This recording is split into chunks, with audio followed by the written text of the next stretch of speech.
Listo, muy buenos días para todos. Esperamos que estén muy bien, que se estén cuidando bastante con respecto a todo lo que está pasando en nuestro país, con esta tercera ola del COVID-19 que se presenta no solo acá, sino en diferentes partes del mundo. De igual forma, esperamos que su semestre académico esté marchando de la mejor forma. Me presento en primer lugar, mi nombre es Gabriel Antonio Moyano Londoño, soy profesional universitario de la dirección académica y junto con Aura María Fajardo, María Camila Peláez, vamos a estar acompañando a nuestro par tutor Miguel Andrés Meñaca, que va a estar encargado de este grupo de estudio autónomo GEA de probabilidad y estadística. Les damos la bienvenida a esta nueva modalidad de aprendizaje colaborativo que estamos iniciando desde la dirección académica de este periodo. Vamos a estar ofertando diferentes grupos de estudio autónomo, los cuales ya han ido iniciando algunos esta semana. Hemos tenido diferentes grupos, como por ejemplo de cálculo diferencial, de integral, de desarrollo de sitios web y aplicaciones web, físicas, ¿sí? Hoy, en este momento, pues vamos a empezar con el de probabilidad estadística y próximamente se van a estar abriendo grupos de estudio autónomo a los cuales los invitamos a inscribirse y a participar de estos, por supuesto.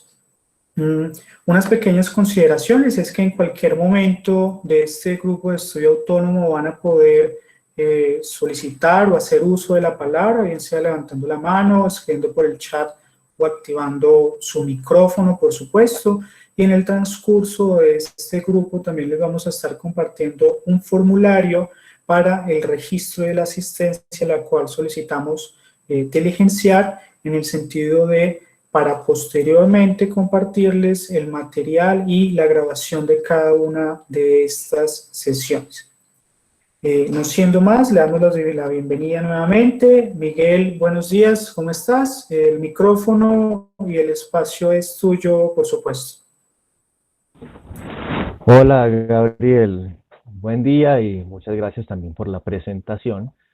Entonces, chicos y chicas, un gusto estar con ustedes aquí este día para compartir este GEA. Mi nombre es, como ya lo dijo Gabriel, Miguel Meñaca, soy ingeniero químico, actualmente estudiante de la especialización en estadística. Y voy a ayudarles a ustedes con este grupo de estudio autónomo. Listo. La idea, esto no es una clase presencial, chicos, chicas, por favor, a pesar de que por ser esta un poco la introductoria, quizás yo hable un poco más. La idea de los grupos de estudio autónomo es trabajar sobre lo que ustedes traen, sobre sus dudas, sobre sus temas, sobre los ejercicios que de pronto quieren resolver. Listo, no estamos aquí para resolver talleres, ni yo voy a ser su profesor 2 horas seguidas, ni les voy a dejar evaluaciones, no, no, no. Es un grupo de estudio y tiene un enfoque discursivo.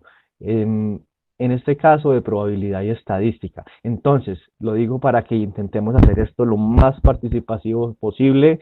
Personas que quieran encender la cámara, por lo menos si no todo el tiempo, a lo menos cuando hablen, sería genial.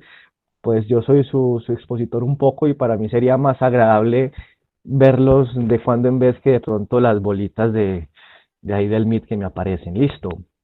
Bien, entonces, primera pregunta para todos y todas. ¿Por qué un enfoque discursivo de la probabilidad y estadística? O sea, ¿por qué es importante?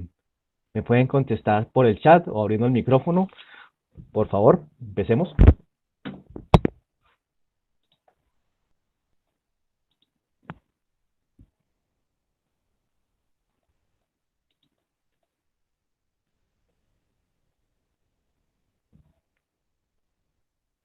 Cualquier opinión pues para no preguntar puntualmente a nadie. Daniel, ¿por qué es importante, Daniel Quintero, un enfoque discursivo de la probabilidad y la estadística? Compañero. Miguel, ¿qué más? Eh, pues yo creo que la estadística es muy importante en todas las áreas. Ahorita está tomando mucho realce y pues entenderla desde diferentes perspectivas me parece importante también la parte de programación y demás. Gracias, Daniel. A ver, alguna otra persona, Alejandra González, ¿por qué, si nos quieres contestar por micrófono o por el chat, por qué es importante un enfoque discursivo de la probabilidad y la estadística? Pues sabiendo que es una rama de la matemática, que es como muy aplicada. Pues la verdad yo no estoy muy familiarizada con estos temas porque pues apenas empecé a verla, pero yo diría que es porque permite un análisis, por así decirlo, más organizado acerca de datos, digamos, por ejemplo, datos aleatorios, datos, bueno, sí, Vale, algo así. perfecto, perfecto, muchas gracias. ¿Alguien más? Daniel Augusto Cano, cuéntanos, ¿por qué es importante estudiar un enfoque discursivo de la probabilidad y la estadística? Si lo es. Hola Miguel, sí claro, por mi parte yo soy estudiante de ingeniería industrial y digamos más que todo en gran parte y grandes áreas de esta carrera como que enfatizan mucho la importancia de la implementación de la estadística, ya sea para modelos de optimización o pues sí, modelar elementos de probabilidad. Y ya pues varios como compañeros me habían invitado, pues ellos trabajan en áreas como ciencia de datos, machine learning, entonces como que me dijeron que es como muy pertinente como solidificarse en esta área. Vale, Gracias. Daniel, muchísimas gracias. Entonces, chicos, les digo, eh, la matemática se puede abordar como con un enfoque discursivo por una razón, y es que la matemática, y en este caso la probabilidad y la estadística, son un lenguaje. ¿Y qué características tiene para ser un lenguaje? Pues que es codificado, que es ordenado, que es estructurado, tiene un emisor, tiene un receptor, tiene un mensaje, y el mensaje, al ser un lenguaje codificado como todos, solamente lo puede entender o decodificar quien tenga la clave. ¿Y cuál es la clave? Es entender los fundamentos, en este caso lo que ustedes van a estudiar, y es entender que los fundamentos vienen de la teoría de la probabilidad. No vamos obviamente a entrar tan lejos como, como es el inicio pues de toda la estadística, sino en el punto más aplicado, que es lo de pregrado. Entonces, al ser un lenguaje tiene la ventaja de que se puede aprender a hablar. Es decir, yo puedo tener cierta fluidez en probabilidad y estadística manejando los conceptos básicos y sobre todo manejándolos de una manera clara. Como siempre, pues hay niveles. En este nivel de pregrado las cosas son muy aplicadas. Vamos a obviar todo lo que sean explicaciones profundas y ya cada quien, dependiendo del interés que vaya encontrando y las aplicaciones, pues se va metiendo en este mundo de la probabilidad y la estadística. Entonces, quiero que por favor me contesten rápidamente todos por el chat, qué carrera están haciendo. Quiero ver para, digamos, darle un enfoque a este eje que vamos a trabajar de aquí en adelante, por favor. Colóquenmelo por el chat y yo los voy leyendo. Gracias. Miguel, si quieres, estoy colaborando con la lectura. María Fernanda Cárdenas dice que es de ingeniería física. Juan Diego de ingeniería química. Daniel de industrial. Tenemos administración de empresas con Misael. Ingeniería civil con Alejandra. Administración de empresas Lina. Así Jonathan, industrial Steven. Son las respuestas que tenemos hasta este momento. Tenemos un grupo variado de casi todos los programas hasta este momento. Bien, muchas gracias a los chicos que han contestado, gracias a Gabriel. Quiero mostrarles digamos, una pequeña aplicación de qué se puede hacer con la probabilidad de la estadística. Digamos que todo este mundo nos lleva a simular. ¿Y qué es simular? Es tomar un fenómeno físico, cualquier variable que se mueve respecto por lo menos a una otra variable, y tratar de predecir, tratar de sacar un modelo matemático que me pueda describir el comportamiento. Eso es lo que llamamos simular. Entonces, les voy a poner este ejemplo. Yo hice este trabajo. Supongan que esta línea que dibujé aquí, color rojo, es una membrana semipermeable. ¿Qué quiere decir? Que hay unos componentes que son capaces de atravesar la membrana y otros que no lo son. En este caso, los componentes que van a ser capaces de atravesar la membrana van a ser los que estoy dibujando como esas líneas negras, y los que no lo son, son los que están en verde. Entonces, en principio, yo tengo mi sistema de esta manera. ¿Qué pasa? A pequeña escala, cualquiera de estos componentes en una disolución tiene un movimiento aleatorio, lo que podríamos considerar un movimiento aleatorio, en tanto las leyes de la física en pequeña escala son tan inestables, por decirlo así, que puede moverse en cualquiera de las direcciones, obviamente en 3 dimensiones, aplica para todas las moléculas. Entonces, en eso se les llama, pues por curiosidad lo pongo, movimiento browniano. Es el mismo movimiento que se modela cuando usted, por ejemplo, quiere saber qué pasa con el humo de un cigarrillo. Entonces, las partículas comienzan una difusión, se supone que es ordenada, pero tiene un fuerte componente aleatorio.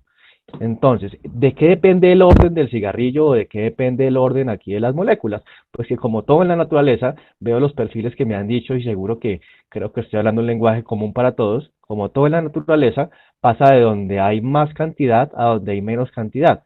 Aplica para concentración, aplica para temperatura, aplica para voltaje, aplica para todo lo demás que se les pueda ocurrir. Entonces, igual pasa con el cigarrillo, pasa donde tenemos una mayor concentración a una menor concentración, que es en el aire. Entonces aparece el concepto, una palabra que seguro ya está muy en boca de todos, pero que a veces no es clara, que son los procesos estocásticos. ¿Qué significa un proceso estocástico? Entonces, en principio, un proceso estocástico tiene la cualidad de que es aleatorio. Pero me puede decir alguien, bueno, y si es aleatorio, entonces, ¿por qué se puede simular? ¿Puedo yo de verdad simular una cosa que sea totalmente aleatoria? Bueno, es que es aleatorio, pero se rige por probabilidades. Perdón, un momentico.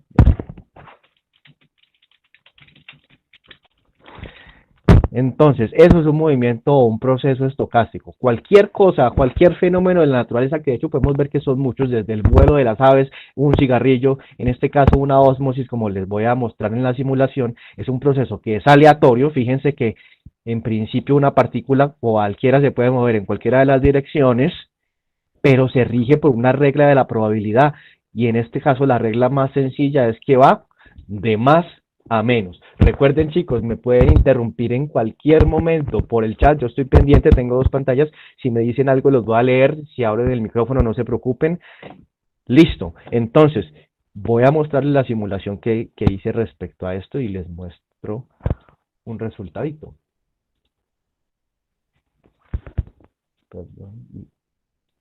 Esta es, en principio, mi configuración. Tengo que los componentes rojos son los que van a ser capaces de atravesar la malla, la membrana está como a la altura de esta línea. Imaginemos que está como a la altura de esta línea, y entonces, ¿qué esperamos que pase? Si vamos de mayor concentración a un punto de menor concentración, vamos a tener un equilibrio químico o un equilibrio másico. Simplemente va a llegar un punto en que va a haber un equilibrio de concentraciones.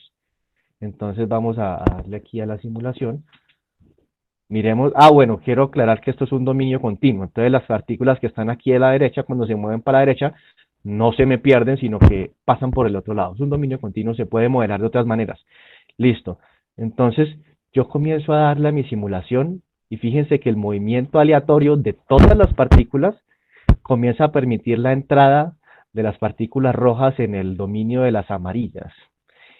Y si voy más rápido, entonces llega un punto de un equilibrio de concentraciones.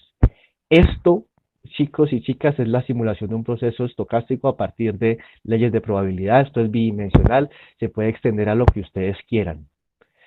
Bien, como siguiente aplicación, motivación. Algo que también está muy de moda hoy en día, que es la ciencia de datos. Seguro que, por ejemplo, para nuestro amigo Daniel, que saludé de primero, Daniel también es estudiante de especialización, pero pues vino aquí a acompañarnos, él podría dar este curso también. Entonces lo que voy a dar puede ser muy sencillo. Ciencia de datos. Yo trabajé en un proyecto en el que se trataba de ubicar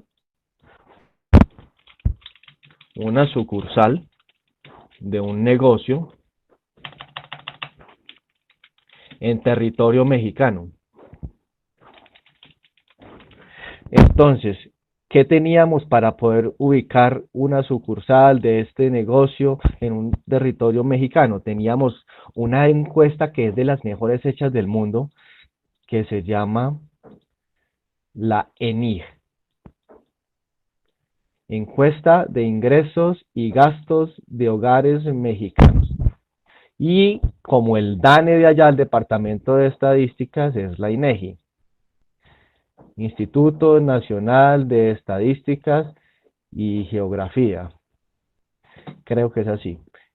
Entonces, esta encuesta nos da una muestra aleatoria enorme de hogares con casi todas las posibles variables que ustedes puedan imaginar, si gastan en cepillos de dientes, si gastan en cosas de hule, si gastan en entretenimiento, si gastan en libros, cuánto gastan promedio, si tienen pisos de madera, de cemento, si tienen acueducto, alcantarillado, qué tipo de comida. Es una encuesta de lo más completa que se puedan imaginar y voy a mostrarles un poco qué se hizo.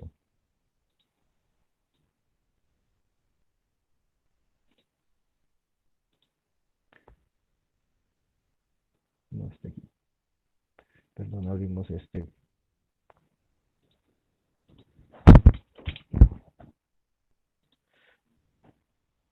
Bueno, también quería mostrarles aquel. Voy a mostrarles este primero que también es de un proceso estocástico.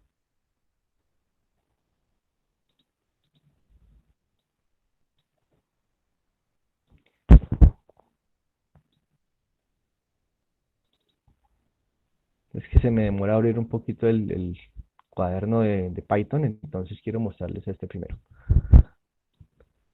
¿Qué pasó en este procedimiento? Este fue un poco mi trabajo de grado, de pregrado, y había que, pues, simular cómo se difundía un pesticida en un terreno de cultivo tridimensional. Es decir, yo aplico el pesticida en algunos puntos y ocurre una difusión similar a lo que pasaba con el cigarrillo, dado que uno esperaría que el punto de mayor concentración llegue a menor concentración, pero todo este caminar es un proceso estocástico y pues claramente se rige bajo unas reglas de probabilidad gobernadas por la temperatura, por la humedad, por la presión, incluso por la granulometría. Entonces la que les voy a mostrar en este caso va a ser esto, cómo se rige por la granulometría. Esta simulación es terriblemente pesada y ya la mostré otro día y pues mejor no la muestro acá, voy a mostrarles los resultados. Entonces se tiene un dominio tridimensional y se modela a escala, es decir, esto corresponde a granos de suelo a escala. Esto se hizo en el laboratorio de plantas de la Universidad Nacional, cogimos una muestra de suelo, el suelo se dividió en 5 capas y a cada capa se le hizo un análisis granulométrico, de manera que teníamos, por ejemplo, el porcentaje de este tamaño, el porcentaje de este tamaño, de este, y de esta manera simulamos un suelo tridimensional a escala con la granulometría de cada una de las 5 capas. La manera de distribuirlo, para yo asegurarme precisamente de que queden distribuidas uniformemente, que es un poco lo que pasa en el suelo real, entonces se utiliza una función uniforme. Quiere decir que no hay manera de que estas queden más concentradas a una esquina que estas, o que estas queden más arriba que estas. No, realmente es uniforme la distribución en este caso. Cuando se ha modelado el suelo, entonces yo comienzo a introducir el pesticida. El pesticida desde arriba comienza a difundir por este dominio tridimensional. Después, quito por medio de simulación, quito todo lo que es el suelo y me quedo solamente con la imagen del el pesticida. Chicos, ¿para qué nos sirve una simulación? Una simulación nos sirve para experimentar cuando es muy costoso o cuando es muy difícil. Entonces, si vemos en esta imagen, es evidente que tenemos una acumulación de pesticida en la parte superior y en la parte inferior. Es decir, por alguna razón se está acumulando más pesticida acá y acá. Razón que depende de qué? De la granulometría. Y entonces yo voy y hago las cuentas y me doy cuenta que sí es cierto. Lo que a ojo yo estaba calculando, pues fíjense que el 24% está por acá y el 21% está por acá, primera y última capa. Entonces, estos resultados comienzan a dar una serie de conclusiones que por lo pronto son preliminares, pero que no deja de ser sorprendente, como una cuestión que parece en principio sencilla de pensar, que se mueve por una ley de probabilidad, que se mueve por un movimiento estocástico, aleatorio, una distribución uniforme, me comienza a mí a describir lo que pasa en un suelo real de cultivo. Entonces, esa es la siguiente aplicación. Y finalmente, entonces les muestro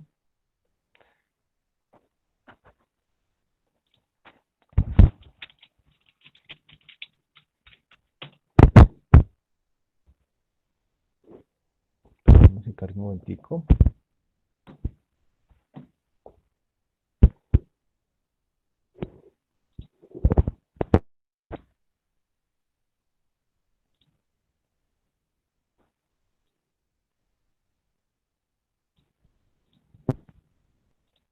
Esto fue un poco lo que se hizo con la encuesta de la INEGI, la ENIG. Entonces, se tiene la base de datos y el primer paso para cuando uno hace ciencia de datos, aunque esto que yo hice fue muy preliminar, es lo que se llama minería. Entonces, ¿qué es minería? Minería no tiene todavía nada que ver con probabilidad. Como su nombre lo indica, es un trabajo un poquito de fuerza. Es decir, tengo que acercarme a los datos y tengo que mirar qué es correcto, qué es incorrecto. Por ejemplo, me doy cuenta que hay unos vacíos, que hay unos objetos tipo entero, tipo objeto. Entonces, cuando hay, por ejemplo, espacios, cuando el número es doble cero, ¿qué significa?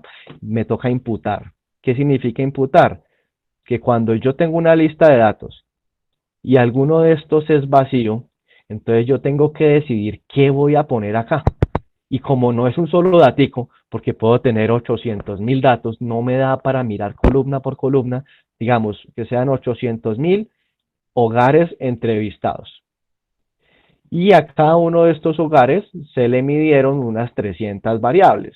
Entonces dígame, ¿en qué momento voy a mirar yo columna por columna? No, me toca mirar es por tipología de variables y entonces digo, ¿cuándo puedo imputar el cero? ¿Cuándo puedo imputar la media?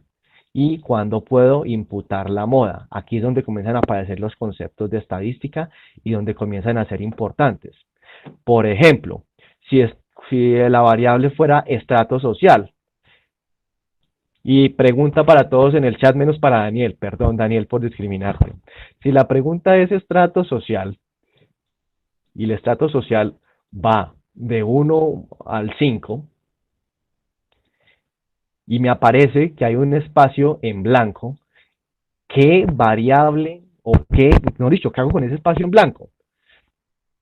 En el chat, por favor, contéstenme todos. Estrato social, tengo la variable estrato social, va de 1 a 5, no tiene intermedios, y me aparecen espacios en blanco. ¿Qué hago con esa variable? Chicos, por el chat, por el chat. ¿Qué harían ustedes? Tienen que llenar ese dato para poder analizar. ¿Qué le ponemos? Espero respuestas, leo respuestas.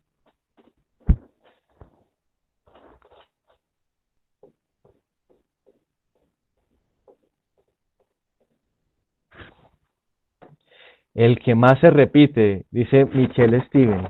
Claro, entonces, ¿cuál es ese? Eso es lo que llamamos la moda, el valor más repetido. Eso es el que tiene realmente sentido. Si yo, o sea, no tiene sentido coger y promediar los estratos sociales y meterle, por ejemplo, una media. Bien, claro, pero puede haber otro tipo de variables, por ejemplo, ingreso mensual.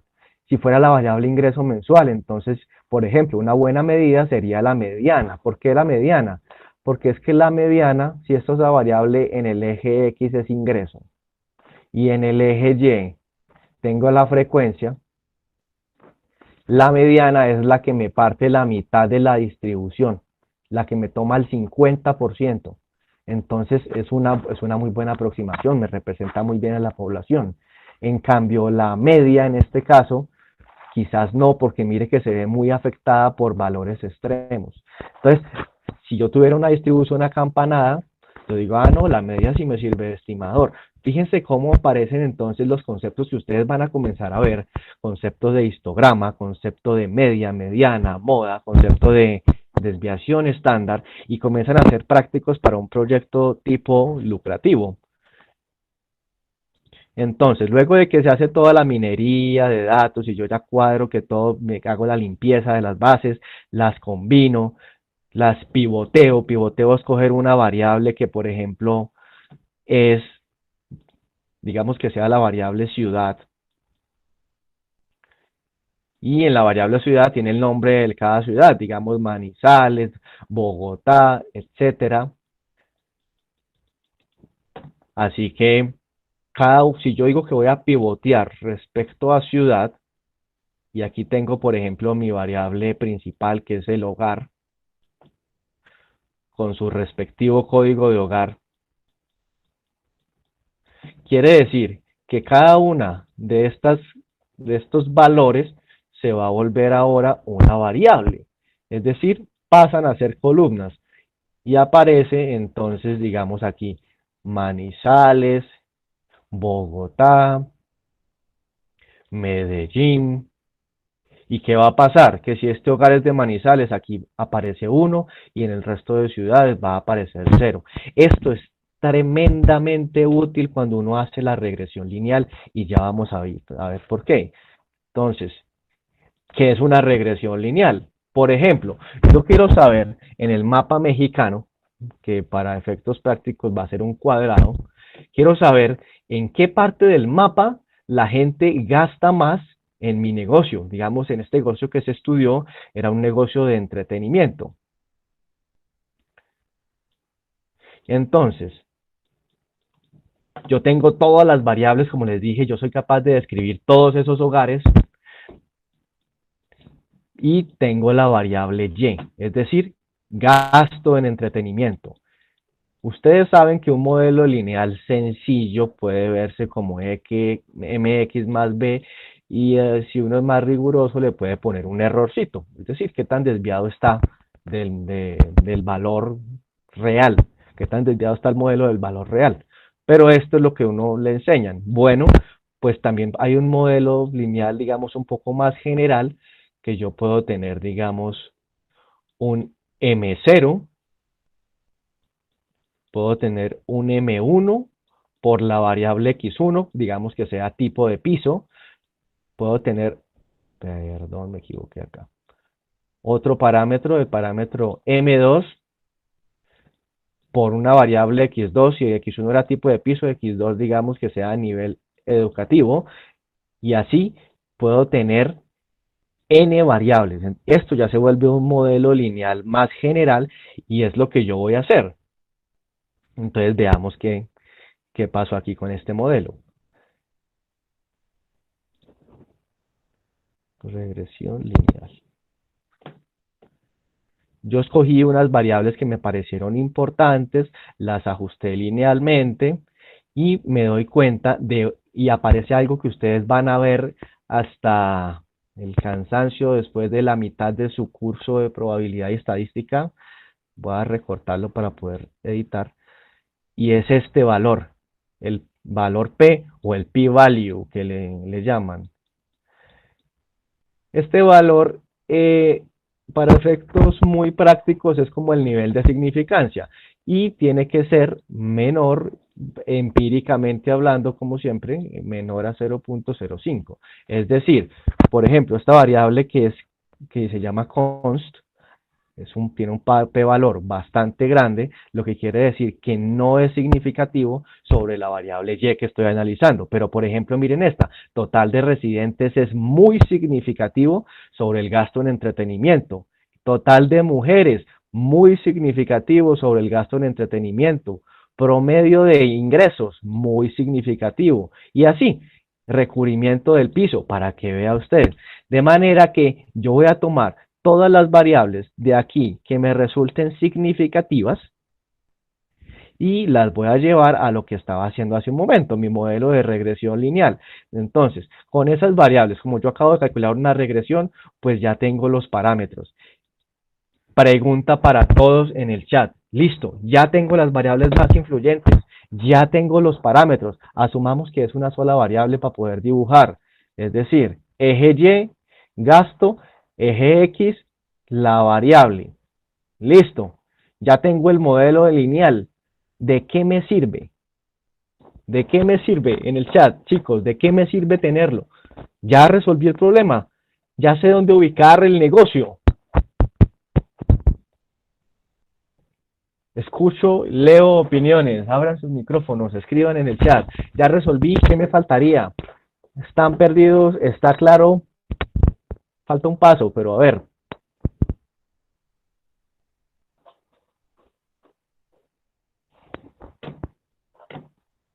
¿Qué piensa? Vamos a ver quién es este muchacho. Jonathan, Andrés. Jonathan, Andrés, Olaya, ¿qué piensas de lo que estoy diciendo?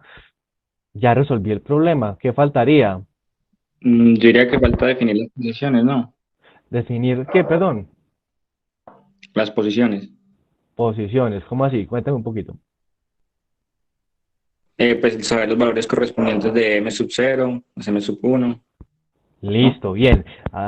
De la regresión lineal ya están esos parámetros. Entonces, ya tengo los parámetros, M0, M1, todos los parámetros. Y tengo las variables más influyentes según el p-valor. Es decir, ya tengo una Y que es representada por todas esas variables influyentes. Y siendo el gasto en el negocio. ¿Qué me faltaría? Otro Jonathan Andrés, pero Chocue.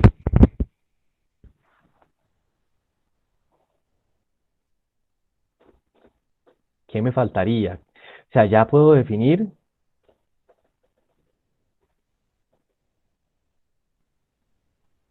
Lina Fernanda Peña. Ya puedo definir el problema.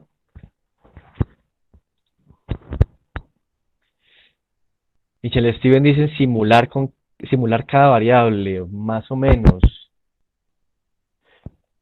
Isabel Stephanie, ¿qué falta? Chicos, necesito ideas de ustedes para ver cómo están entendiendo esto.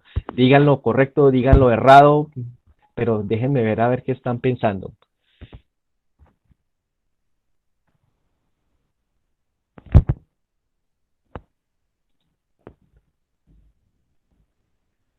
Vale. Daniel, ¿qué nos falta, hermano? Daniel Quintero. Para resolver ese modelo. Para decir dónde puedo ubicar el negocio de una manera óptima en el territorio mexicano.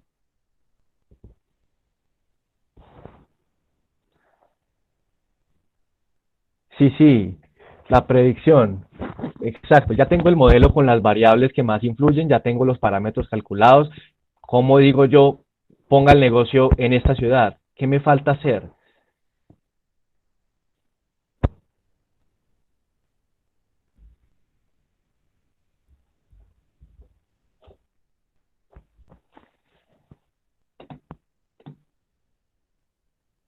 Bien, entonces, Jonathan, bien, es ubicar, bien. ¿Qué pasa? Un modelo multilineal realmente no se ve como una línea recta. Entonces, lo que yo voy a esperar al ingresar todas estas variables es encontrar el máximo. Claro, yo voy a encontrar el máximo de mi gasto. ¿En qué puntos de todas estas variables, digamos que sean solamente dos para poder dibujar? Si aquí estuviera X1, aquí estuviera X2 y aquí estuviera el gasto, ¿en qué punto de todas esas variables ocurre el máximo? ¿En qué punto? Claro, ese es el punto que me interesa. Y entonces, si yo tengo que esas son variables de tipo demográfico o social, entonces yo busco ya características de estas variables que ya sé que me dan el máximo de gastos y voy y las comparo con las ciudades. Ciudad que tenga más cercanas esas características, ahí ubica el negocio. Listo. Es decir, fíjense cómo conceptos más o menos sencillos de la probabilidad, de la estadística, de la inferencia, de la regresión lineal, porque todavía no he dicho nada avanzado, nos sirven para resolver un problema, y por este tipo de problemas los empresarios pagan y pagan muy bien, porque es lo que se llama toma de decisiones. Chicos, les puse dos ejemplos. El ejemplo de la simulación de la ósmosis, tres. Ósmosis, el ejemplo de la difusión en un terreno de cultivo y el ejemplo de la ciencia de datos. Hasta aquí. Les pregunto a todos y espero que me contesten por el chat sí o no. ¿Fue claro o no fue claro? ¿Sí o no? ¿Sí o no? ¿Sí o no? Los leo para poder seguir.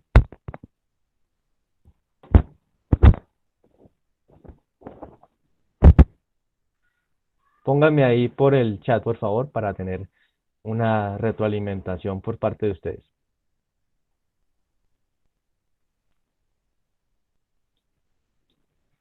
Todos, por favor. Quiero la opinión de todos. ¿Sí o no? ¿Sí o no? ¿Fue claro o no fue claro? Escribamos sí o no.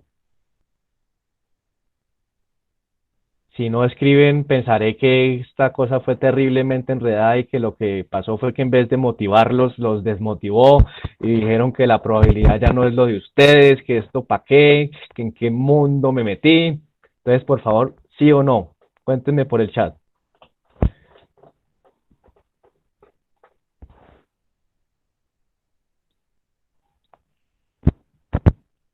Vale, bien. Hay unos que dicen que les ha quedado claro y les agradezco la participación.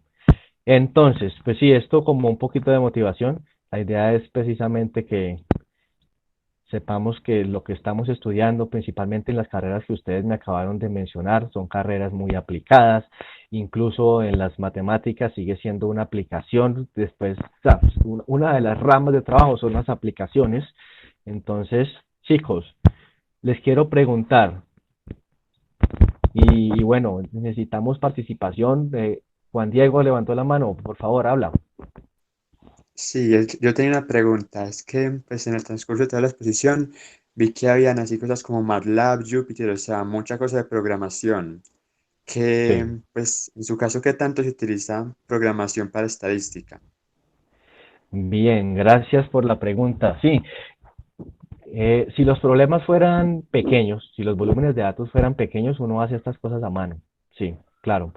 Pero no, esto es imposible con una base de datos, por ejemplo, como esta que les acabo de mencionar, 800.000 hogares, a los cuales a cada hogar se le miden 300 variables. De manera que es imposible, bueno, imposible no, terriblemente tedioso hacer todas estas cuentas a mano. Cualquier programa me sirve, cualquier programa, pero yo tengo que utilizar herramientas computacionales porque los volúmenes son muy grandes. Excel, MATLAB, Python, el mismo R, y hay más. Entonces, digamos que todo esto se basa en algo que es la lógica. Después de que ustedes, chicos y chicas, desarrollen la lógica, que es una lógica, de hecho, lógica lineal se les llama, ya el resto es un poquito acostumbrarse al lenguaje. Después de que ustedes tengan lógica de programación, ustedes programan una cosa de estas en Excel, al igual que la hacen en MATLAB, en Python, en R.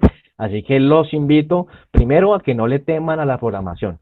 Es decir, todo lo que ustedes sean capaces de hacer a mano, de tener en la cabeza el algoritmo, ustedes son capaces de llevarlo a un programa, porque es que la dificultad es saber precisamente qué voy a hacer.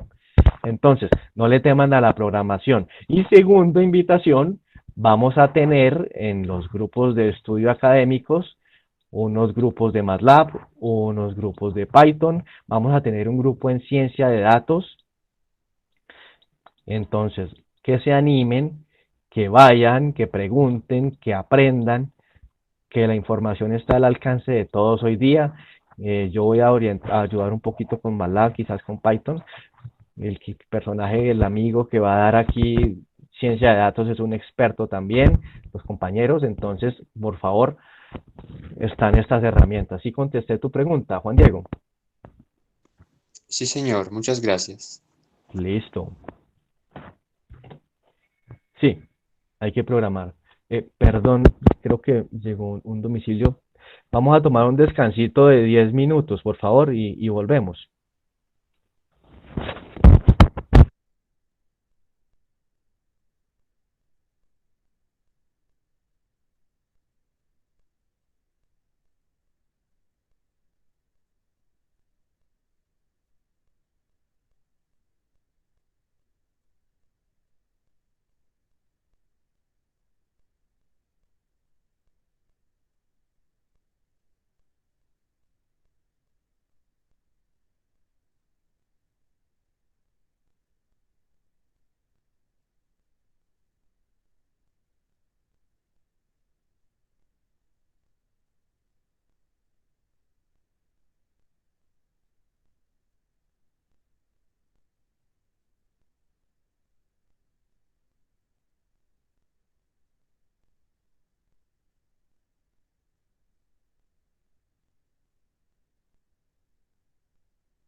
Chicos y chicas, para los que siguen aquí, entonces por favor ir poniendo en el chat el tema que están viendo en probabilidad y estadística.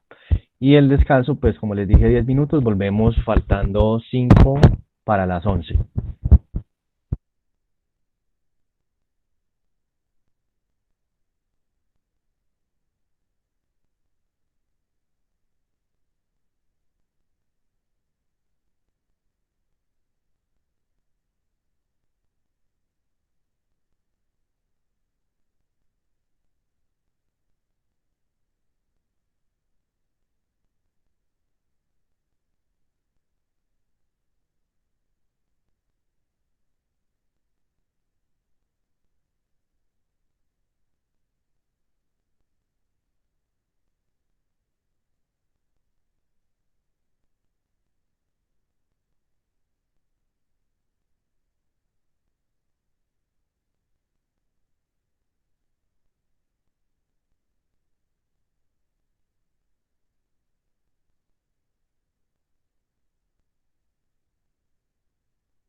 Hola de nuevo a todos, espero que hayan podido descansar un poquito y también que no haya sido pues tan ladrilluda esta presentación que pretende ser motivación. Entonces, por favor, para darle como un enfoque, colóquenme en la cajita de chat aquí, ¿qué temas están viendo actualmente en el curso de probabilidad y estadística?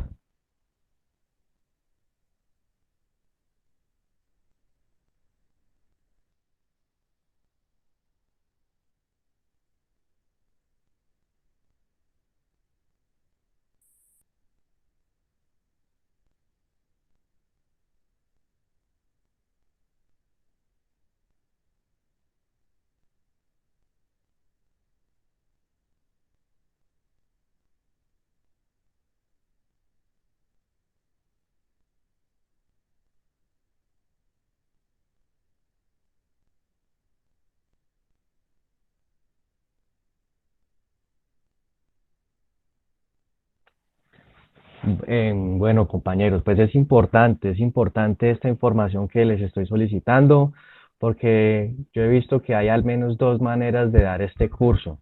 Entonces, dependiendo de las dos maneras que den, el profesor empieza por la parte de probabilidad o por la parte de estadística. Entonces, quiero hacer como una especie de sondeo con ustedes para ver desde qué tema vamos a empezar a ver en este momento. ¿Listo?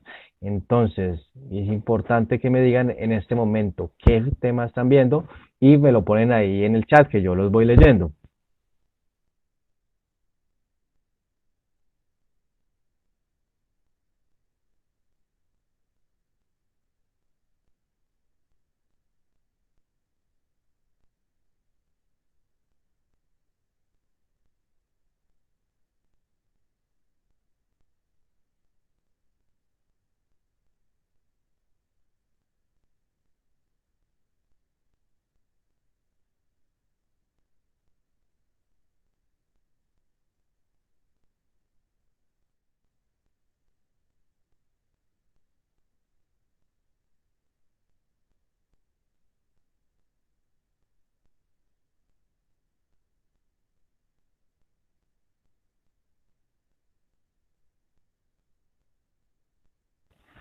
Gracias, Alejandra. ¿Qué son distribuciones conjuntas? Puedes escribirlo ahí mismo por el chat o puedes abrir el micrófono si quieres. ¿Cómo las entiendes? ¿Qué son? Pues es que la verdad no es que haya entendido mucho, porque el profesor pues puso como una función con las variables x y y y nos da unas condiciones. Dijeron que es una distribución de probabilidad conjunta si cumple tales condiciones. Ok, Entonces ¿con como que quién una estás función viendo? con David Leonardo, creo que es que se llama. No me acuerdo.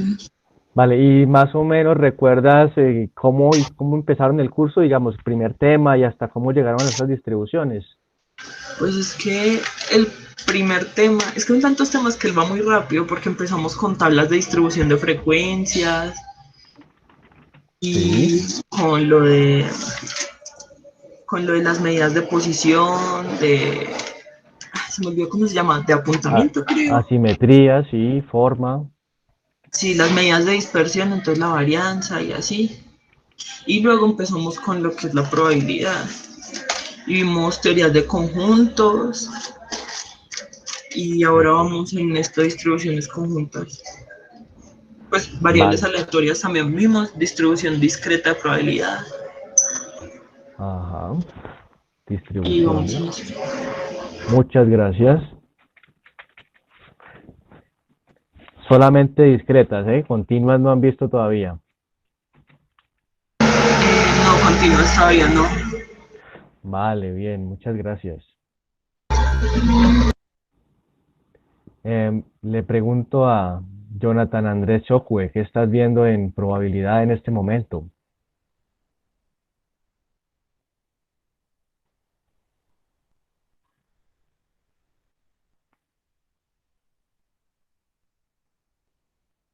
Le pregunto a Michael Steven Munevar, que has participado varias veces, ¿qué estás viendo ahorita en probabilidad estadística?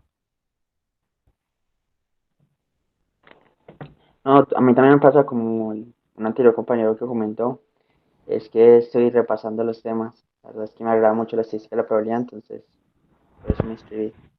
Perfecto, muchas gracias. ¿Es Michael o Michelle? ¿Cómo? Tu nombre, ¿cómo se pronuncia? Michael, ¿es correcto? No, Michael. Se pronuncia Michael. Ok, Michael. Vale, le pregunto a María Fernanda Cárdenas, ¿qué estás viendo en probabilidad y estadística en este momento? Puedes decirlo con el micrófono, puedes decirlo por el chat.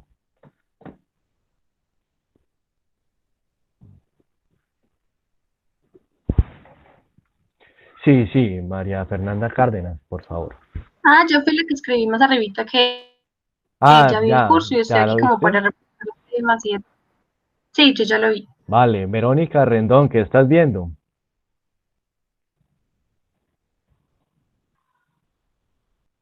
Lo mismo, puedes escribir por el chat o puedes abrir el micrófono.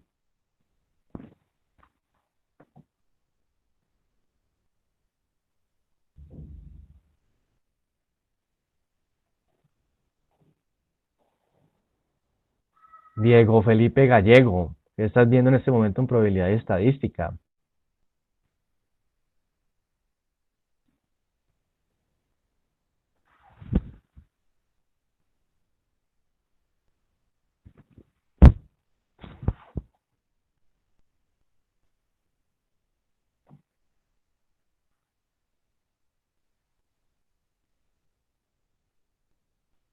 Vale, entonces, em, también ya la viste, perfecto.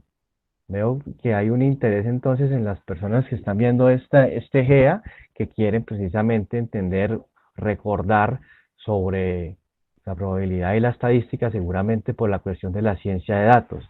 Perfecto.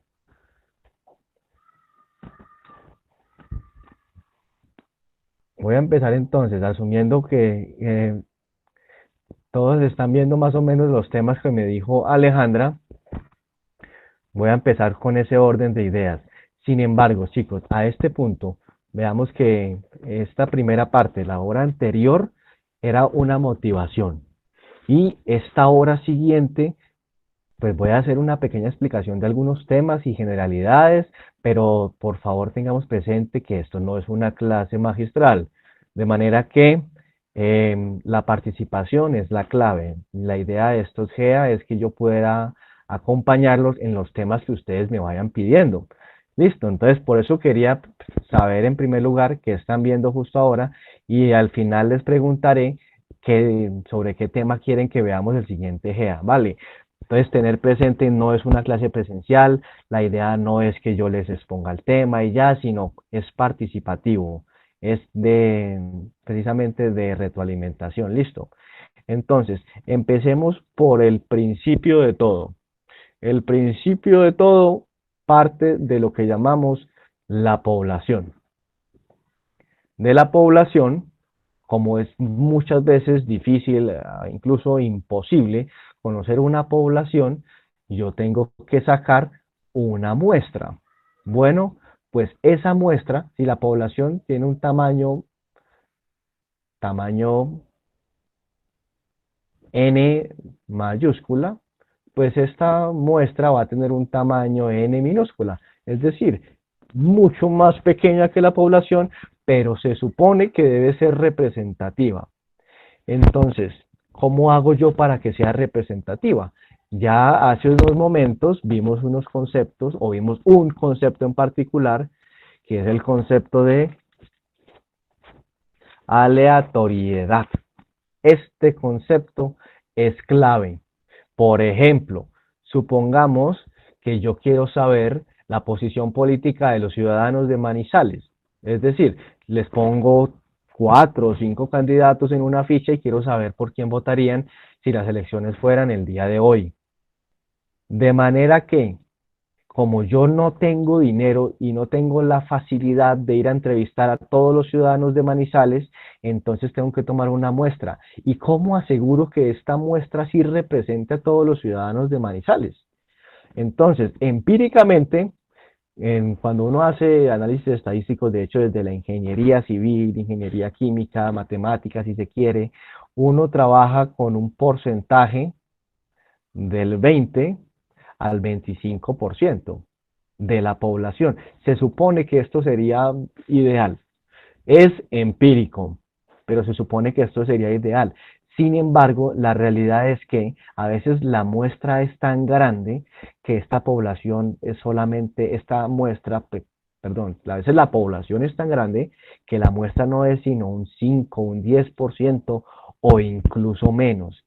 Entonces, el concepto de aleatoriedad precisamente es el que me va a ayudar a que esto sea un muestreo probabilístico. Quiere decir, por ejemplo, si yo tengo 3 lapiceros y yo quiero saber, veamos que de hecho todos son de la misma marca, todos son de los mismos. Si yo tengo 3 lapiceros y yo quiero saber la duración, digamos el promedio de duración en tiempo de estos lapiceros, entonces yo lo que hago es que los destapo y comienzo a medir el tiempo mientras rayo hasta que se acaban. Listo. Les pregunto a todos, con esto, con esa muestra que yo acabo de hacer, puedo deducir que la duración de los lapiceros de esa marca es, por decir algo, si me da el promedio de 7 horas en continuo, puedo decir que la duración es de 7 horas. Sí, o sea, ya puedo decir que no, esos lapiceros duran mucho, duran muy poco porque son 7 horas. A partir de esta muestra que yo hice acá, porque este me duró 8 horas, este me duró 6,5, este me duró 7, entonces el promedio digamos que sea 7. Les pregunto, contestemos por el chat, ¿sí o no? ¿Puedo ya hablar de los lapiceros de la marca? ¿Puedo hablar, digamos, de los lapiceros de la tienda en las que los compré, suponiendo que todos vienen del mismo lote? ¿Puedo concluir que la media es 7 horas? ¿Sí o no? Espero la respuesta por el chat. Vale, Juan Diego, no. ¿Quién da más? ¿Sí o no? ¿Sí o no? ¿Puedo concluir acerca de una muestra como el lote del cual lo saqué? 2 no. ¿Quién da más? ¿Sí o no puedo concluir?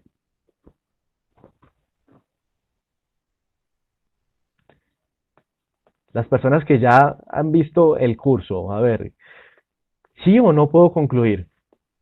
A partir de esta muestra de 3 lapiceros que tomé.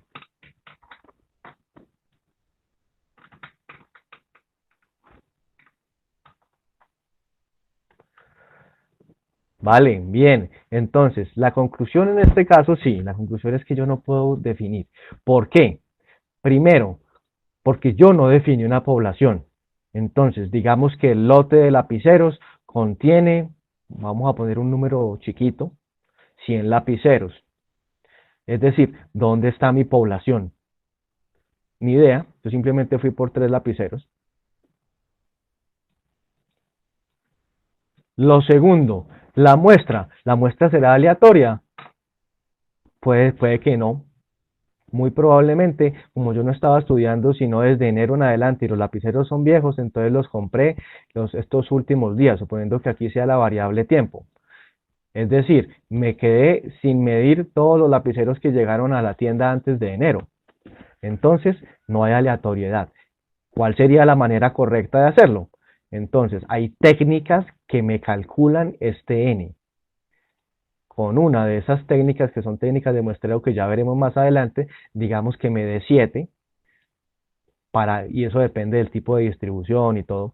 Entonces, yo tomo aleatoriamente 7 elementos, asumiendo que todos se distribuyen de manera uniforme respecto a la variable que estoy midiendo. 1, 2, 3, 4, 5, 6 y 7.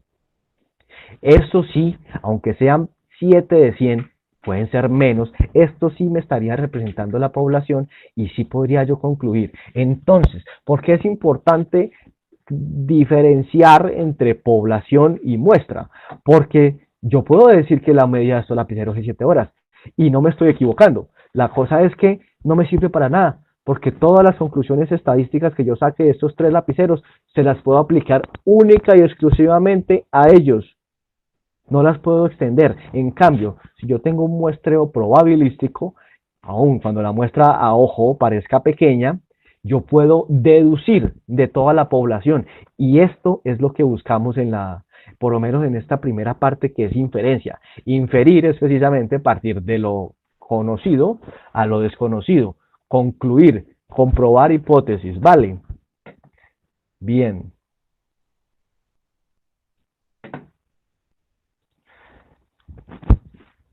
Entonces, ya definido lo que es población y muestra, tenemos que analizar los tipos de datos. Digamos que en principio tenemos dos tipos de datos.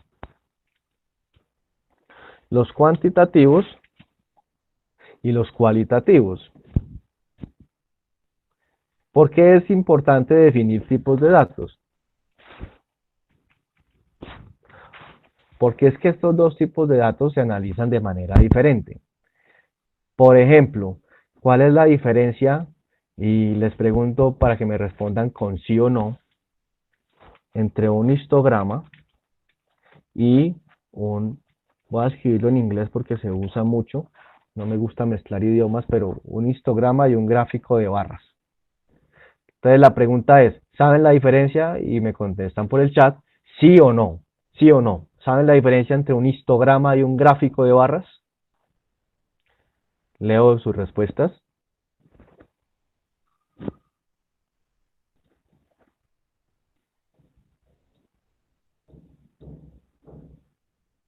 Histograma, gráfico de barras, ¿sí o no? Chicos y chicas. Bien, ¿alguien sabe? El resto, ¿sabemos qué es la diferencia entre un histograma y un gráfico de barras?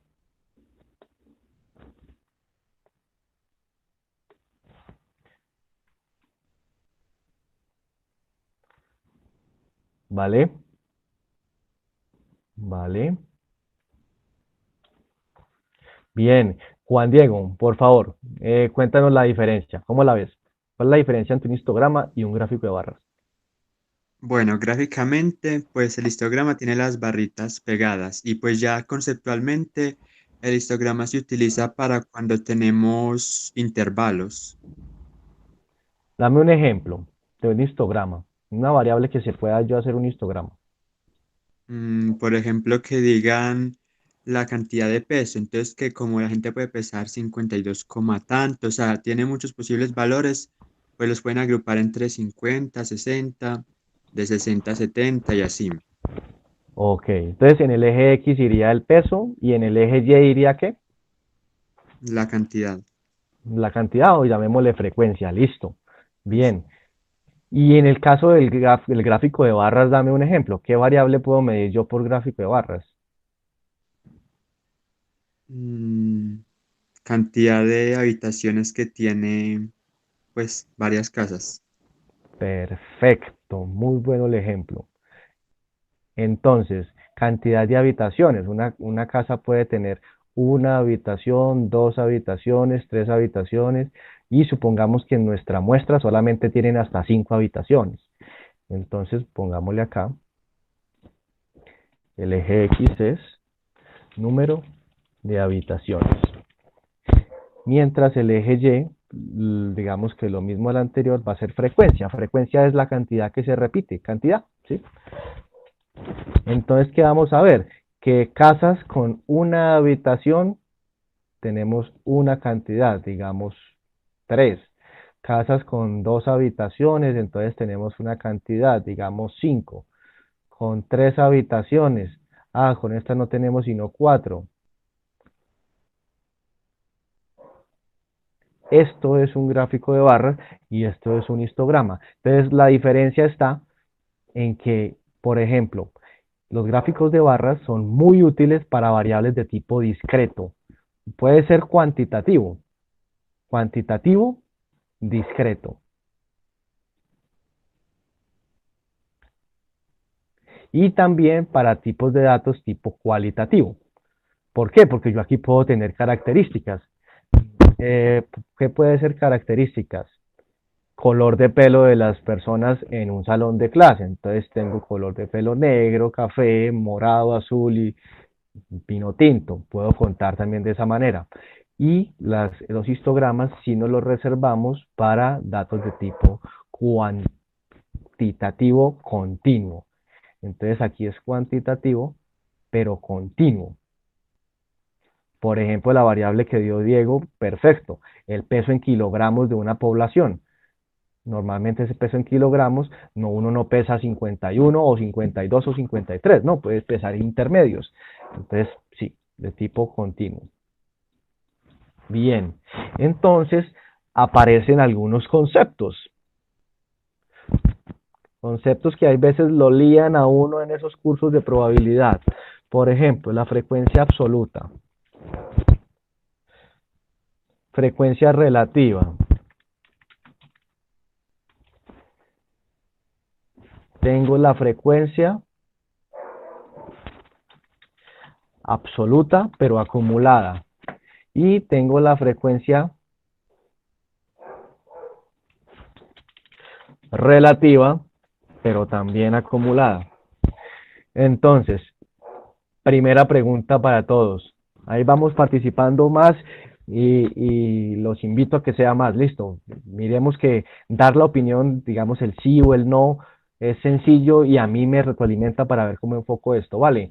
Entonces, pregunto, ¿sí o no? ¿Saben la diferencia entre frecuencia absoluta y relativa? Pongamos sí o no en el chat.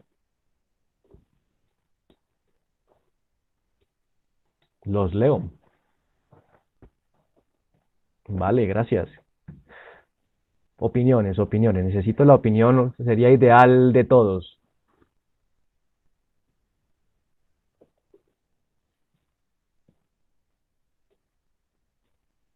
Gracias. Más opiniones, sí o no. ¿Sabe la frecuencia entre sabe la diferencia entre frecuencia absoluta y relativa? Contestamos sí o no, sí o no. Veo dos respuestas. Más, chicos, más. Los que no están contestando quiere decir que saben o que no saben. Pongamos el sí o el no para yo tener una idea. Y le vamos dando como un nivel al curso. Al curso no, al GEA.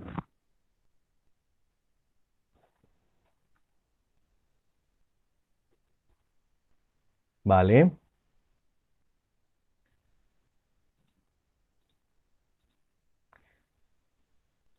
Alejandra González, por favor, cuéntanos, ¿cómo ves la diferencia? ¿Cuál es la diferencia entre frecuencia absoluta y relativa? Pues no sé si estoy mal, pero lo que yo diría es que la frecuencia absoluta, digamos, en una tabla de distribución, lo que indica es la cantidad de datos, por así decirlo, que tiene la variable exactamente, mientras que la relativa va más como por el lado de porcentajes. Perfecto. Bien, bien, esa es la definición. Gracias. Entonces, frecuencia relativa puede ser. Esto es lo que llamaría uno estandarizar. Y vamos a decir por qué es estandarizar. Porque la primera, digamos que yo tenga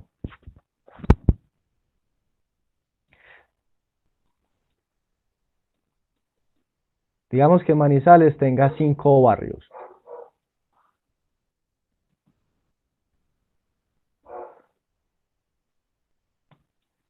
Y entonces tengo el número de habitantes por cada uno de esos barrios.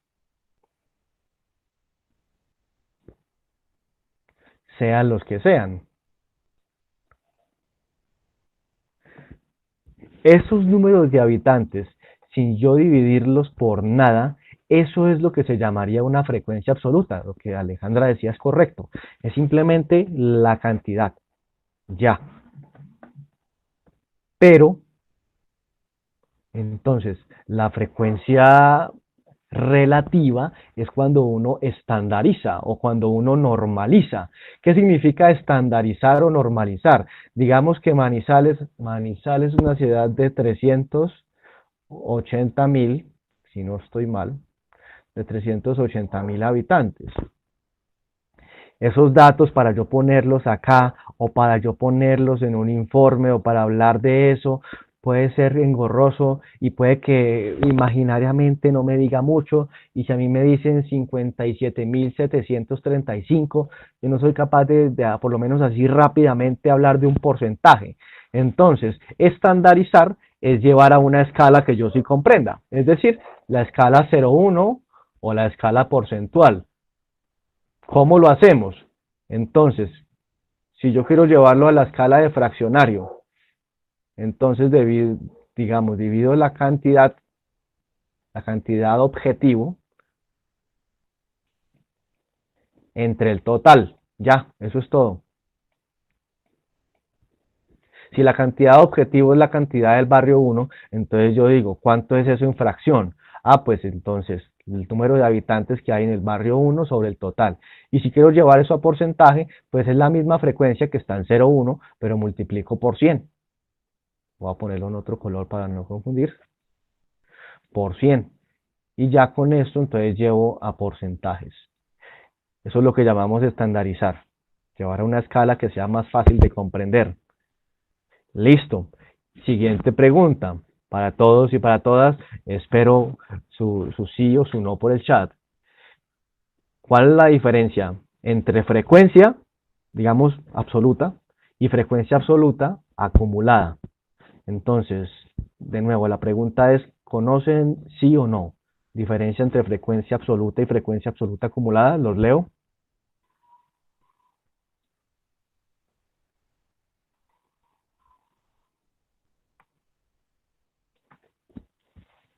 Los leo, chicos, chicas. ¿Sí o no?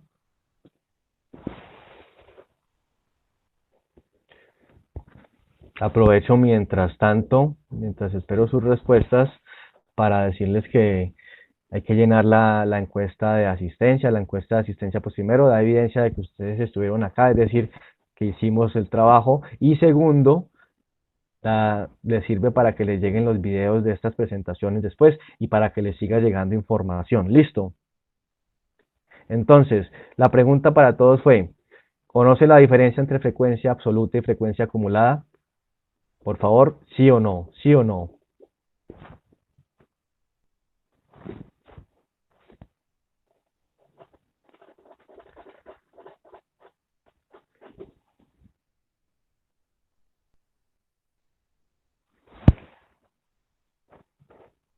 Le pregunto a Jonathan Andrés Olaya, compañero, ¿conoces la diferencia entre esas dos frecuencias, frecuencia absoluta y frecuencia absoluta acumulada? Vale, gracias.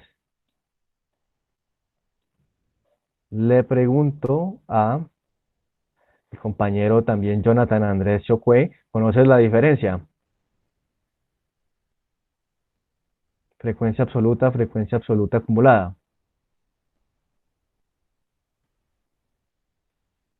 Le pregunto también a Diego Felipe y a María, las personas que vieron ya el curso de probabilidad y estadística, ¿conocen la diferencia entre frecuencia absoluta y frecuencia absoluta acumulada?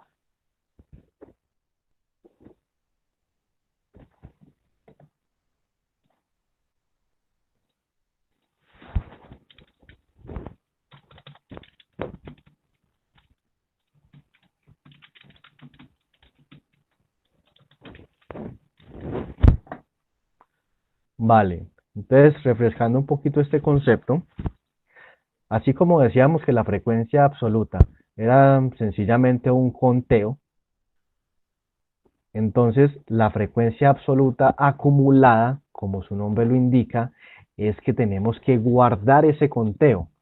Voy a poner un ejemplo acá. Digamos que yo tengo una variable X, cualquiera X que sea. Perdón que se atascó esto. Esa X puede ser cualquier variable que ustedes piensen en este momento. Y esa X tiene una frecuencia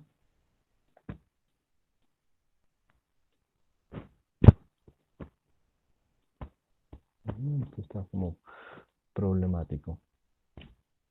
Ya. Tiene una frecuencia absoluta y tiene una frecuencia absoluta acumulada.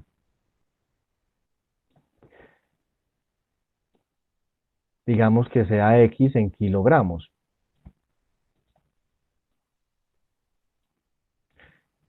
Estoy midiendo el peso de unas personas. Entonces, digamos que de 45 a 50 kilogramos. Aquí entonces de 51 a 55 kilogramos.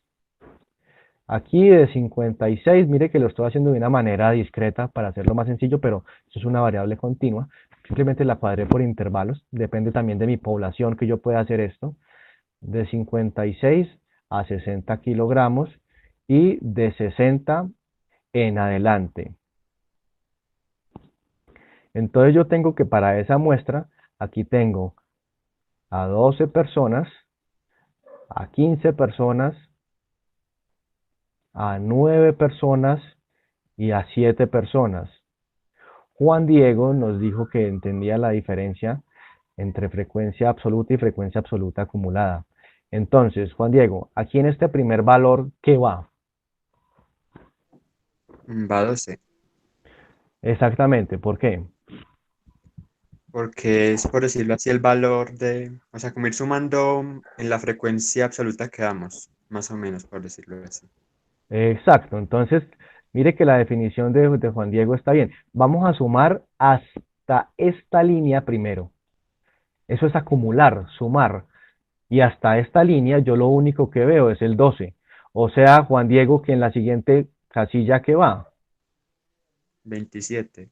Exactamente, 12 y 15. Porque estamos sumando hasta la siguiente casilla. De manera que en la última casilla, si yo sigo haciendo las operaciones, en la última casilla me tiene que dar el total.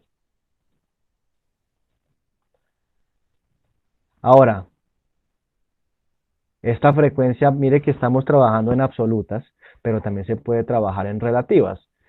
Por ejemplo, si fueran en frecuencia relativa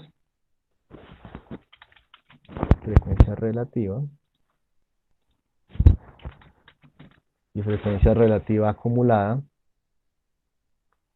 entonces me pueden dar esto en porcentajes o en fracciones de 0 a 1, como les decía anteriormente. De manera que la suma de todas las frecuencias relativas me tiene que dar 1. Esto pues no voy a hacer las operaciones, pero vamos a suponer que aquí sea 0.3, que aquí sea 0.3, 0.6 y aquí va a ser 0.2 y aquí va a ser 0.2. La suma de todas las frecuencias relativas me tiene que dar 1, que esto es igual al 100%. Precisamente me tiene que representar toda la población y es una de las maneras que tiene uno para verificar que sus ejercicios estén bien hechos en probabilidad y estadística. De hecho, si no les han comentado, les cuento que toda lo que es la teoría de la probabilidad y la estadística se basa en técnicas de conteo. Hubiera querido empezar por allí, pero pues digamos que preferí mostrarles según el tema que me han dicho que están viendo. Pero todo esto es basado en técnicas de conteo. Es más, ustedes pueden resolver todos los problemas de probabilidad prácticamente, incluso con distribuciones discretas o continuas, haciendo pura técnica de conteo. Eso no falla.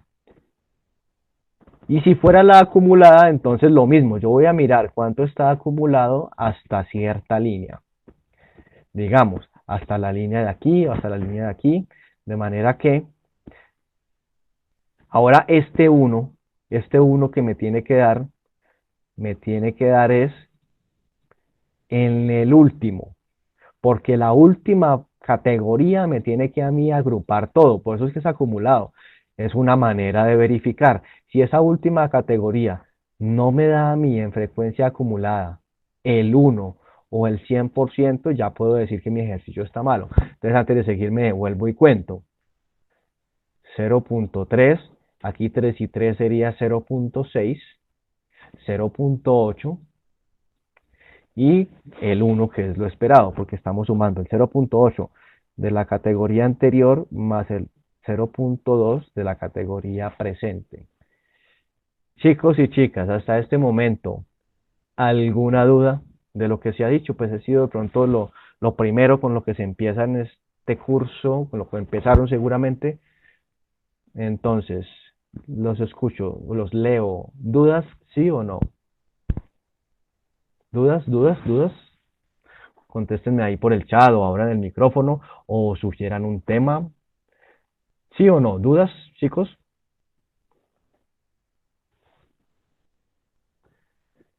Gracias, Diego. Hasta el momento entonces está claro para ti. ¿Qué dicen los demás? Michael, ¿está claro todo, Michael Steven? Verónica, Sí, sí, está todo claro. Claro que sí. vale. Listo, chicos. Entonces, mire que con esto y comenzamos como a construir esas tablas que uno hace a veces para los parciales, las tablas para... Y les hago una pregunta. ¿Cuál es la diferencia entre una frecuencia absoluta, sí, bueno, frecuencia relativa mejor, esta, frecuencia relativa que la estamos manejando aquí en fraccionarios y una probabilidad? Entonces la pregunta vuelve a ser de sí y no. ¿Conoce la diferencia entre frecuencia relativa y probabilidad? Por ejemplo, en esta tabla que les acabo de poner, ¿cuál es la probabilidad de sacar a un estudiante que pese entre 45 y 50 kilogramos? Entonces les pregunto, ¿cuál es la diferencia, chicos y chicas, entre frecuencia relativa y probabilidad?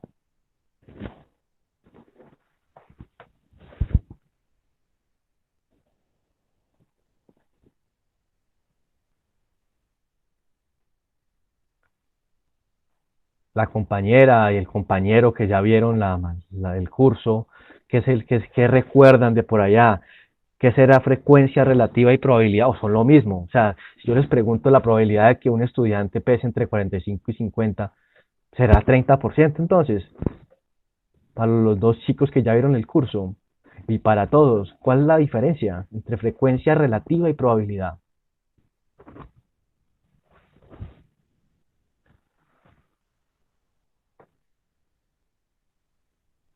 Alejandra, ¿cuál será la diferencia? Alejandra González.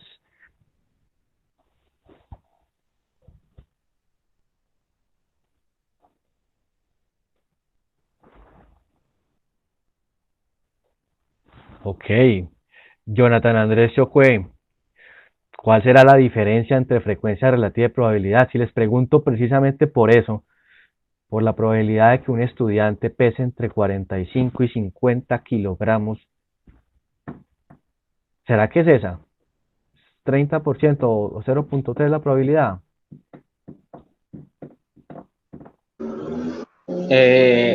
No, profe, pues la diferencia puede ser en que, bueno, en la frecuencia relativa se muestra como porcentaje, pero en la probabilidad se puede mostrar tanto como porcentaje como por cantidad. Ok, entonces lo que me está diciendo es que simplemente es como una manera de escribirlo. Bien, entonces, de nuevo, volvemos, mire que con este concepto volvemos a lo que empezamos, volvemos al concepto de población y de muestra. Esta es la población y esta es la muestra. Entonces, ¿cuál es la diferencia entre probabilidad? Lo voy a copiar de aquí. ¿Cuál es la diferencia entre probabilidad y frecuencia relativa? En un punto, ellas pueden ser la misma, pero ¿de qué depende? Depende de que esta muestra que yo haya tomado sea una muestra probabilística y me represente a la población. Es decir, si a mí me dicen, asuma que tengo esta tabla y que esta tabla representa a la población porque fue tomada de manera aleatoria y estamos considerando a todos los eventos posibles. Entonces, la frecuencia relativa que yo encuentro acá coincide con la probabilidad. Pero si no, si la tabla solamente me dice, yo tengo un salón de clase de un colegio y esta es la distribución, entonces puedo hablar de probabilidad, digamos la probabilidad de encontrar un muchacho que pese entre 45 y 50 en todo el colegio, pues no. Tengo que siempre partir que la probabilidad se define respecto a la población. Chicos y chicas, la probabilidad respecto a la población Si a mí me dicen que la población es esa muestra, puedo definir. Pero normalmente una muestra se toma para querer hablar de la población. De manera que, y voy a llevar este concepto un poquitico más lejos, se dice que la probabilidad se obtiene cuando las frecuencias relativas se estabilizan. Ahora sí está raro, ¿cierto? Se dice que la probabilidad se obtiene cuando las frecuencias relativas se estabilizan. ¿Y qué significa estabilizar? Estabilizar, como pronto ustedes lo han visto en administración, como lo han visto en ingenierías, significa que los datos converjan a uno solo. Eso es estabilizar, que ya no me cambien mucho. Es decir, estabilizar me implica equilibrar, sí, me implica una de dos cosas. Estabilizar, voy a poner acá, estabilizar me implica una de dos cosas. Una de dos, no las dos. Bueno, una de dos. La primera puede ser un muestreo probabilístico. Si yo tengo un muestreo probabilístico, lo que estoy teniendo acá ya es estable, porque ya representa toda la población. O me puede representar varios muestreos. Entonces ahí sí es claro el concepto de estabilidad. Por ejemplo, en el primer muestreo yo tengo este porcentaje de gente según el peso. Y en el segundo muestreo voy a tener otro porcentaje de gente según el peso. En el tercer muestreo voy a tener otro porcentaje según el peso. Y si yo hago varios muestreos, entonces yo voy a comenzar a describir la población y darme cuenta para dónde tiende este porcentaje, realmente para dónde tiende y para dónde tiende. Ahí puedo hablar yo de probabilidad. ¿Listo? Entonces, para redondear, la probabilidad se define para la población y se puede decir en un concepto más general que se obtiene cuando las frecuencias relativas se estabilizan de una de dos maneras, con varios muestreos, obviamente también probabilísticos, o con un muestreo probabilístico bien tomado. Listo, chicos, hasta aquí. Preguntas, dudas, ¿es claro o no es claro? Espero y leo sus respuestas. ¿Es claro o no es claro? Podemos contestar sí o no. Sí, claro o no claro.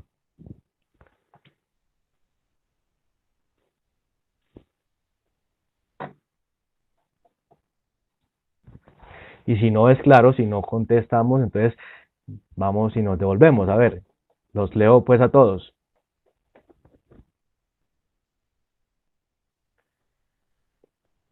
Les confieso que para los interesados en el tema, esta fue una pregunta del examen de especialización. Entonces, mire que son conceptos de lo más básico en su momento. Bien, por el silencio, quisiera asumir que todo es claro. Los estimadores también caben en ese concepto. Los estimadores también caben en ese concepto. Michael, dame 2 ejemplos de estimadores.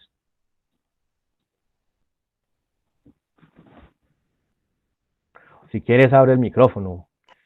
Los estimadores, por ejemplo, cuando se habla de medias de varias muestras como parámetros, podrían caber en eso de probabilidad.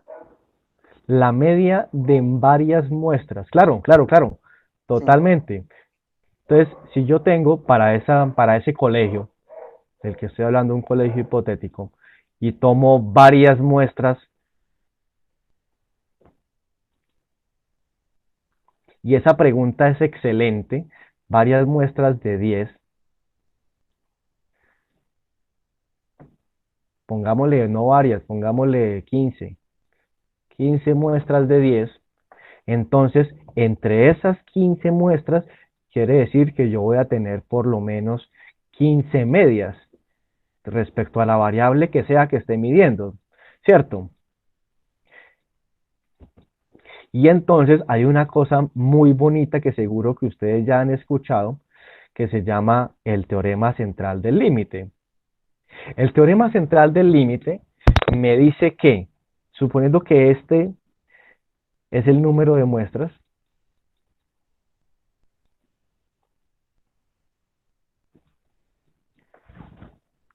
me dice que sin importar cómo sea la población del colegio, si es muy homogénea, si es muy heterogénea, si todos son igualiticos, que sería obviamente irreal, sin importar eso, cuando el número de muestras tiende a infinito, es decir, un número de muestras tiende a ser grande, entonces tenemos que el estimador X barra barra, llamémosle así, que no es más que el promedio del promedio, se distribuye de una manera normal. Y esto es una belleza para poder uno hacer estimaciones. ¿Por qué? Porque estoy diciendo que así yo tenga una cosa de lo más, digamos, heterogéneo, de lo más raro, de una muestra muy difícil, de una muestra compleja, de una muestra grande, siempre que yo haga muchos muestreos, el X barra barra se me va a distribuir de manera normal. ¿Y qué pasa? Que es que la distribución normal está muy estudiada. Y fíjese, el que me hizo la pregunta fue Michael, que eso no es más que lo que acaba de decir anteriormente, una estabilización de las frecuencias por el hecho de hacer varios muestreos. Eso ya puede ser probabilidad, porque una probabilidad, como ya ustedes lo han visto, está asociada a una función de probabilidad. Y en este caso la función de probabilidad pues es la normal. Entonces, claro, yo comienzo, voy a hacer en rojo en rojo no, en diferentes colores las otras muestras. Digamos que yo tenga una muestra así, y yo tenga después una muestra así, y luego tenga una muestra así, y así voy repitiendo el ejercicio muchas veces. Bueno, si yo lo repito gran cantidad de veces, lo más, digamos, lo más chévere, lo más bello del cuento es que esto siempre va a tirar hacia una distribución normal, la distribución más estudiada que tenemos, la que más entendemos, con la que más fácil podemos concluir. Entonces sí se aplica para estimadores. ¿Sí es clara la respuesta, Michael? Sí, sí, muchas gracias. Entonces, está normal. Listo, bien. Entonces, chicos, bueno, quiero hacer una pregunta, pues digamos que la explicación teórica dejarla justo aquí. Creo que no me da el tiempo para explicar un tema más y quedaría cortado y no es gracia. No sé cómo se estén sintiendo, hay unas personas que están participando y les agradezco, pero sí quiero saber, nos vamos a reunir dentro de 8 días y vamos a seguir reuniéndonos cada 8 días, entonces los viernes a esta hora. Quiero saber de qué tema quieren tratar el siguiente grupo. Y tienen que tener presente, hay que tener presente que no es clase magistral, es decir, ustedes vendrían con dudas, vendrían con ejercicios, yo haría como una explicación de lo que es el tema para que ustedes lo puedan resolver. La idea, pues, aunque yo puedo resolver ejercicios, no es resolverles talleres, trabajos, parciales, ¿no? Sino que precisamente los acompañe en su proceso académico y desde un enfoque discursivo, es decir, explicando los conceptos de manera que ustedes aprendan cómo hablar en probabilidad, ustedes puedan resolver los problemas. Esa es la idea. Entonces, les puedo avisar que es prácticamente la única sesión magistral que tendremos. ¿Qué temas quieren tratar el siguiente GEA? Por favor, por el chat.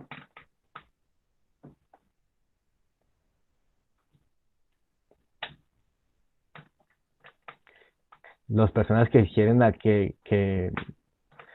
quieren tomar el GEA y ya vieron probabilidad, ¿por qué lo hacen? Digamos, ¿en qué temas quisieran reforzar?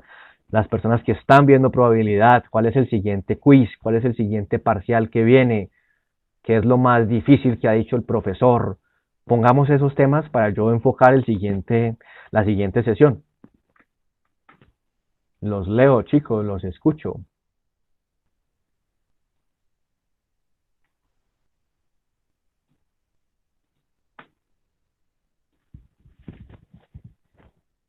o entonces asumimos que no queremos seguir con el GEA de probabilidad, abrimos otro mejor. A ver, díganme. Podríamos ver combinaciones y permutaciones, digamos que ahí se tiende a confundir los dos términos, con variaciones también, entonces ese podría ser un buen tema. Perfecto, gracias Michael. Combinaciones, permutaciones, que eso en últimas es técnicas de conteo. Como les decía, si ustedes se hacen hábiles en temas de conteo, pueden resolver todos los problemas de probabilidad de una manera más visual, más geométrica, si se quiere. Le pregunto a personas que hemos hablado, Juan Diego, ¿qué hacemos con este GEA? ¿Qué tema vemos en la siguiente sesión? Me parecería interesante, pues, sucesiones, pero no tanto geométricas y aritméticas, sino las que son como más complejas, que uno no les ve como un patrón fijo, como que tienen una constante, por decirlo así, variable. No sé cómo se llamarán esas Ok. sucesiones. ¿Y estas sucesiones como aplicadas hacia qué tema de la probabilidad? No, profe, pues más que todo pues como yo lo he visto, a conteo literalmente solo me han puesto eso. Por ejemplo, Listo, uno sí, de hace exactamente. poquito era que era una sucesión de triángulos que como que se iban partiendo. O sea, como que iban duplicando su base, iban duplicando su altura, Sí, pero, o sea, no me acuerdo cómo se llama, es algo así como sucesión de triángulos equiláteros. ok. Ya, bien, bien. Listo, entonces vamos que con combinaciones, permutaciones técnicas de conteo que incluye este trabajito sobre sucesiones, bien. Le pregunto a alguien más que ha participado, Alejandra, cuéntanos qué hacemos con este GEA, qué vemos dentro de 8 días. Alejandra González. No, pues la verdad, yo sí estoy de acuerdo con que hagamos técnicas de conteo, pero no solo combinaciones y permutaciones, sino también en general, pues más en general, como en los casos en que se estaría la notación factorial y así. Ajá. Porque la verdad, a mí me están dando eso como muy teórico, casi me pueden hacer ejercicio, entonces yo me confundo cuando me ponen ejercicio y no sé cuál de todas usar. Perfecto, bien. Entonces, vamos a ver técnicas de conteo. ¿Quién me falta por preguntarle? Jonathan Andrés, Shockwave. ¿Qué vemos el siguiente GEA?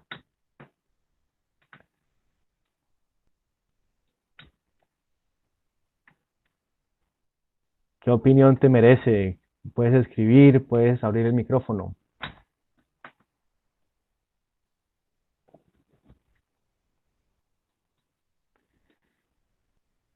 Listo, chicos, entonces pues dejemos hasta ahí este grupo de estudio.